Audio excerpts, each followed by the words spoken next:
if you're ready, you're next in order. Thank you. Well, first, thanks for being here. I think this is working. And congratulations on your nomination. Thanks for your service. And thanks for everybody that works with you. Since the Space Force is relatively new and the department is still working out its operations, can you describe the role you've been nominated for in terms of how the Space Force enhances the U.S. ability to deter and, if necessary, defeat our enemies, especially Communist China and Russia, but also any aggressive state that seeks to use Space Force against us, or to use space against us? Yes, sir. Thank you for that question. It's an important foundational piece for the reason there's a Space Force, and I take that very seriously.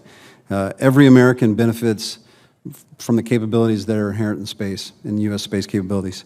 Whether it's the navigation apps on their phones, satellite communications, weather reports, digital banking access, all of these are critical things you may not see on a day-to-day basis because you don't see the satellites, but that space, those space effects are critical to every American. I think it drives the economy, it spurs technological advancement, certainly underpins the military capabilities.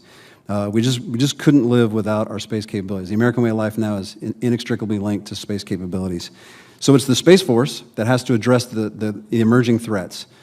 China is that pacing challenge. Russia certainly is a challenge. They have invested heavily in the ability to destroy, not just disrupt or degrade, but to destroy our space capabilities.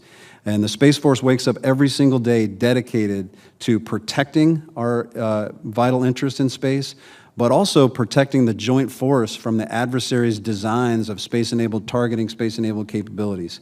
And so we're committed to developing the operational concepts, the on-orbit assets, the tactics, the training to make sure that we can protect that capability. Let me ask you a question.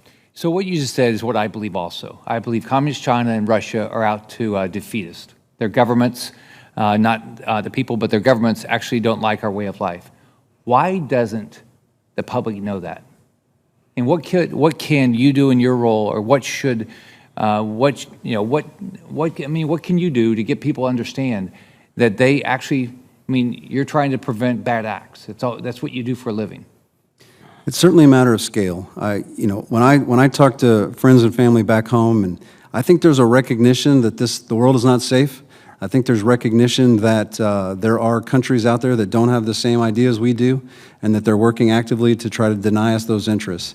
From a space perspective, it's a little bit harder to get support around something you don't see on a day-to-day basis. And with the satellites a little bit out of view, sometimes they always don't make the connection that, hey, it's the satellites that they're trying to attack, and that prevents us from doing X, Y, and Z. So it's education. It's us getting out. It's connecting with the public. It's connecting through speeches and academic interactions to make sure that those connections are clear. You think that's part of your role? I do. Okay. Can I ask you another question? I assume you're going to play an active role in budgeting and acquisition process. So can you talk about how the department's going to use the most of any readily available commercial technology or products so you can be more, you can, with the money that we allocate to you, you're going to be more efficient with this and get more things accomplished? Yes, sir. With the help of Congress, the Chief of Space Operations has been designated as the Force Design Architect, have a further responsibility in the joint requirements process to be the DoD integrator. This gives us an important leadership role in setting the requirements and then working with the acquisition community to make sure that we meet those requirements based on all the capabilities that are available to us. And Space Systems Command is convinced that if we have the ability to exploit existing capabilities, that would be great. But we also have to be able to then buy commercial capabilities. It might be cheaper to procure what's already available through the commercial sector and then only build what we must. Do you feel comfortable that you're doing that? I do. Okay. If you find problems, I think everybody on this committee would like to make sure that we're not creating roadblocks from your ability to use readily available technology to make sure our tax dollars go further so you can do more. So if you would let me know and let this committee know where we're creating any bottlenecks and what we could do to make it easier for you to use commercially readily available, will you commit to doing that? If confirmed as CSO, it's a top priority to make sure we get the most out of the commercial private sector.